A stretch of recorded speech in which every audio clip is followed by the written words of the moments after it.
Voilà, donc un petit point sur la formule de Bayes, qui est une formule, mais en fait plus une méthode de calcul à partir de la formule des probabilités totales.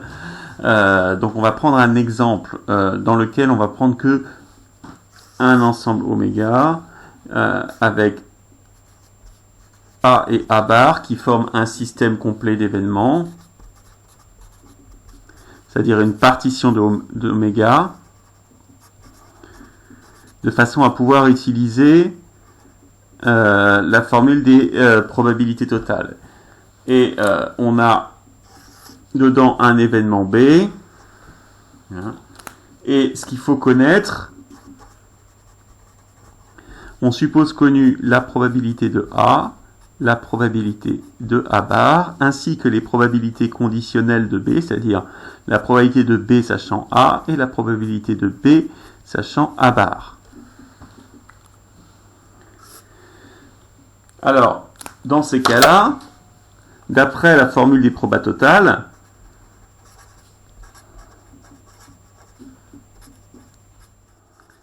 vous savez qu'en fait, la probabilité de B, puisque A et A bar, alors là c'est A et A bar, donc c'est toujours un système complet d'événements, mais on précise quand même que c'est un système complet. Ça permet d'écrire que P de B, c'est en fait la probabilité de B, non, ça c'est un B normal, B inter A, plus la probabilité de B inter A bar.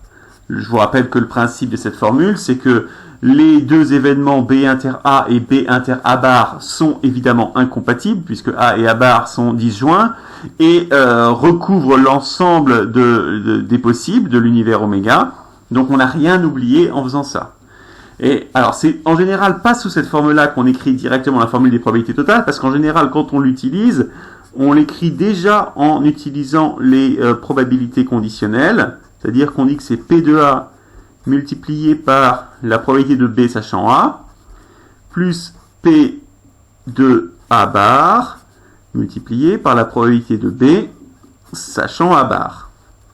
Voilà. Dans ceci, on a supposé connaître absolument toutes les valeurs, du coup, P de B est connu. C'est comme ça qu'on calcule P de B.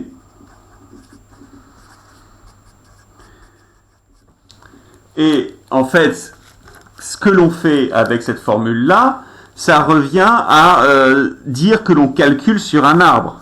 Si on avait un arbre avec A et A bar, et à chaque fois B, B bar,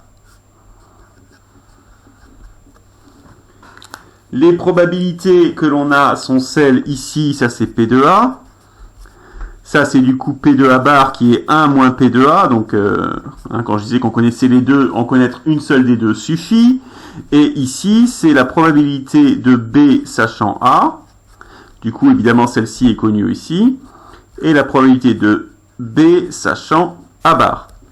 Donc en réalité, on a besoin réellement d'en connaître, disons, 3. Si on connaît ces 3 probabilités-là, on les connaît toutes. Et la formule des probabilités totales nous fait connaître, finalement, on fait la somme de ce chemin-ci et de ce chemin-là pour trouver la probabilité de l'événement B au total. D'accord? Alors là, ce que l'on va faire, en fait, pour utiliser la formule de Bayes, c'est on va essayer de trouver une probabilité dans l'autre sens. C'est-à-dire, est-ce qu'on pourrait aussi trouver, conditionner finalement notre arbre entre B et B bar et revenir sur A bar.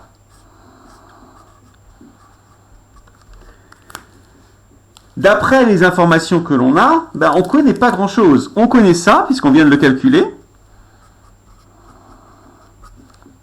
Et puis on connaît la somme de ces deux-là et la somme de ces deux-là, qui sont P de A et P de A bar. Mais les informations ici ne sont pas celles que l'on connaît. Donc le but de la formule de Bayes, c'est justement de faire connaître ça. Alors, pour le faire, on part d'une remarque C'est-à-dire que quand on écrit les probabilités conditionnelles, la probabilité de B sachant A, par définition, c'est la probabilité de A inter B sur P de A. Et la probabilité de A sachant B, c'est la probabilité de A inter B sur P de B. C'est-à-dire qu'en fait, puisqu'on a P de A inter B deux fois, la probabilité de A inter B, c'est à la fois P de A fois P de B sachant A, et aussi P de B fois P de A sachant B. Donc ce qu'on va faire, c'est qu'on va remplacer ceci, qui en fait représente P de A inter B, qui était ici écrit comme conditionné par rapport à A, avec cette formule-là, on va l'écrire conditionné par rapport à B.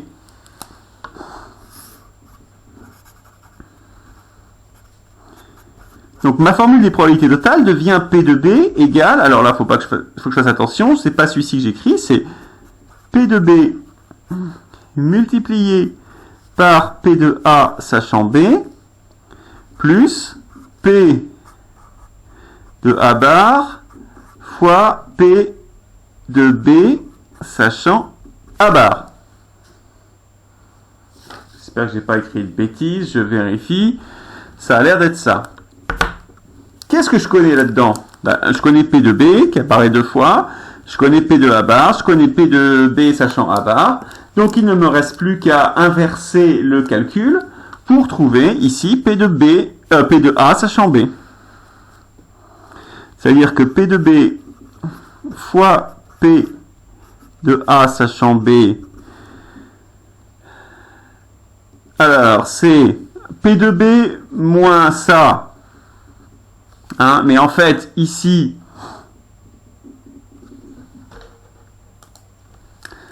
alors on a donc P de B fois P de A sachant B, qui devient égal à, si je fais juste ça, je me suis un peu compliqué la vie, fois P de A bar fois P de B sachant A bar. Je me suis compliqué la vie, pourquoi? Parce que ceci, puisque A et A bar est un système complet d'événements, ça c'est la probabilité de A bar inter B, donc ça c'est en fait la probabilité de A inter B, et c'est celle qu'on va noter avec la formule que vous connaissez, c'est-à-dire P de A fois P de B sachant A. Et donc il nous reste à écrire que P de A sachant B est égal à P de A fois P de B sachant A, non, pardon, P de B sachant A sur P de B. Et c'est ça qu'on appelle la formule de Bayes. Et en fait, bon, quand on est dans un cas où il n'y en a que deux, hein, on peut en fait aussi la tirer directement de cette égalité-là. Puisque dans cette égalité-là aussi, on connaît P de A, on a dit qu'on connaissait P de B sachant A, et on avait calculé P de B. Donc ça nous permet en fait de P de A sachant B, ça nous permet de calculer cette probabilité-là. Une fois qu'on a cette probabilité-là dans l'arbre, évidemment, on peut, puisqu'on connaît aussi P de B bar, hein, on peut éventuellement, soit en réappliquant la formule de Bayes, trouver la probabilité de A sachant B bar, ou alors on peut la trouver avec la somme qui est connue pour trouver celui-ci, et une fois qu'on a celui-ci, on a l'ensemble des probabilités. Donc la formule de Bayes nous permet ici, on dit qu'elle inverse la causalité, parce que ce qui était connu, c'était les probabilités de B sachant A ou A bar, et elle nous donne la probabilité de A sachant B. Donc le principe, en fait, plutôt que de repartir sur la formule des probabilités totales, vous écrivez la probabilité de l'intersection de deux façons différentes, et normalement, dans l'égalité qui en ressort, sur les 4 éléments, vous en connaissez 3, Donc vous trouvez le dernier.